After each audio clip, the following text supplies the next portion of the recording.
Oi todos, bem-vindo a Film Freaks. Mi nome é Jesse, é aqui Abby, e vamos a falar sobre 3%.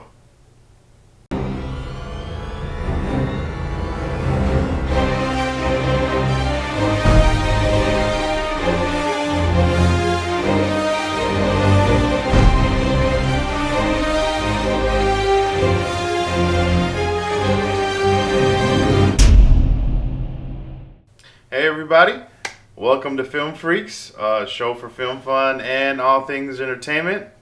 And now that you can actually understand what's going on, you can be in the loop on exactly what that all was. That was just a little bit taste of what we're going to get into today, which is 3%. 3%. Or And, 3%. exactly. And that show is all in Brazilian Portuguese, Yes. or so. We gave you guys a little flavor of that. Mr. Linguistics over here. He has a talented tongue. So I've heard. So yeah, 3%. We're getting into it. We watched episodes 1 and 2. Yes. We did start off watching it with English audio, and I could tell I didn't know that it was in English, and I could tell it sounds weird. Like, what's going on? Like, this show. And then once we switched it to Portuguese, it totally changed the feel. It felt good. We're both Hispanic, so we can understand a lot of it, and Jesse knows some Portuguese, obviously. But yeah, it's if you're gonna watch this show and you don't like Reading subtitles. Maybe not the best choice for you, but you should probably still check it out because it's a pretty good show. It is a pretty damn good show. Yeah. I gotta say, I was really hesitant. It was on my queue to watch, but it was kind of in the back burner. Right. I've been kind of over the whole futuristic, slums and the rich, and the poor people are suffering, and now they got to go through this process.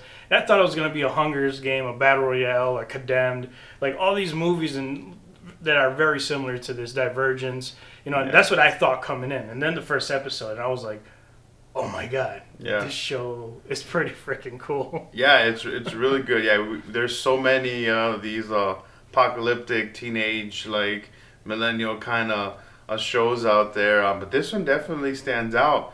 And I think I like it more than a lot of them. I still love the Hunger Games, but I don't. this show, it's really meaty. There's stuff going on. There's substance to it. And episode 1, just kicking off. It starts off kind of slow, kind of introducing to you what's going on, the 3%. And it's this girl who, everybody is once you turn 20, you have this chance to go to the offshore where life is awesome and great, but only a 3% of each year's class gets in.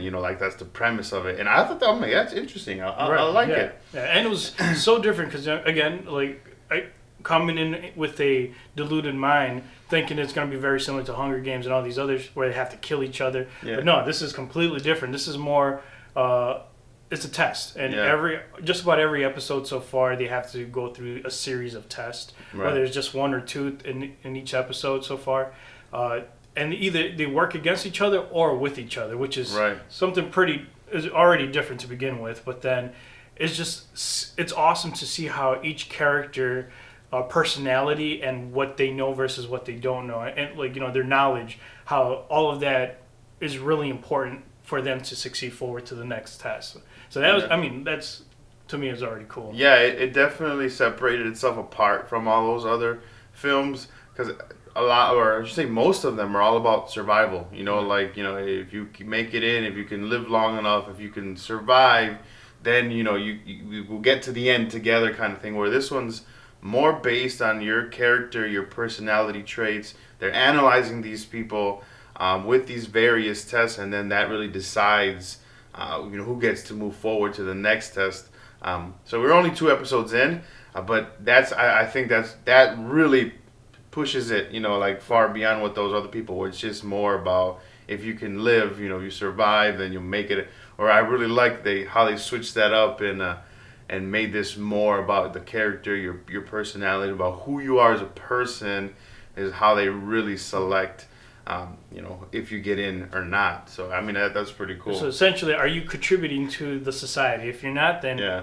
you're out the door. Yeah, and I did not think, because they have the revolution people, like the group that is against this whole process. Just like in all those other movies, they have that group who's against this, and the main girl. I did not Michelle. think that she was gonna be Yes. part of the group. Because she seems so innocent and chill and like not part of it. And there's a couple other like shady characters that you don't know, that you kind of think they're in on it, but I don't think they are. Like I think these people are just to get they're Motivated by their self. trying to do it, like, because she would know, Michelle Right. would know if they were in, like, she's part of the group, unless it's super secret where they have different people in and they don't even know.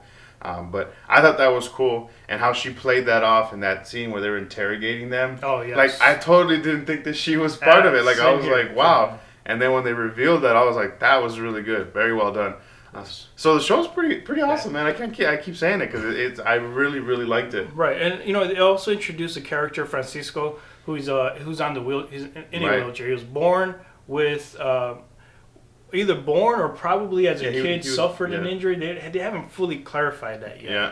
But he's on a wheelchair, but he's pretty smart. So his character is very based on being able to survive and being able to survive with the wheelchair. Yeah. So where a lot of the characters may wish that they weren't in a wheelchair or be able to be normal like everybody else. Yeah. His character is defined by that wheelchair, and then he gets hit. A big major spoiler alert here.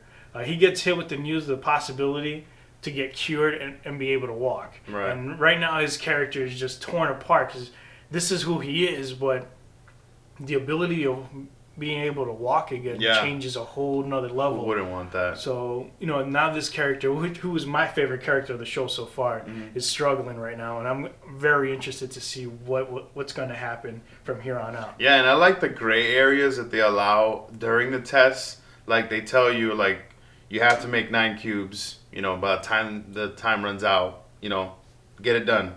So whether you're stealing from somebody else or trying to create a creative way, and the same thing with the coins in episode 2, like as long as you have a coin, that's all that matters. So I like that they allow for that gray area, Right. because then you have a chance of getting creative or being sneaky to really get to the next round. So I think that's pretty cool. And the main guy, the guy who's running this, Ezekiel, like I really like him. Like he He's so seems mysterious. like he's tormented, but he seems kind of like an asshole. But he seems very like he knows what he wants, kind of thing. Like Right. he's a very complex character, and they're slowly peeling away at the layers of him, revealing more and more. And then you have the dark skinned lady who's trying to find out more about him. As they're showing us too, like not sure who he is or what's going on. And then they talked about this murder that happened offshore. So there's really a lot going on.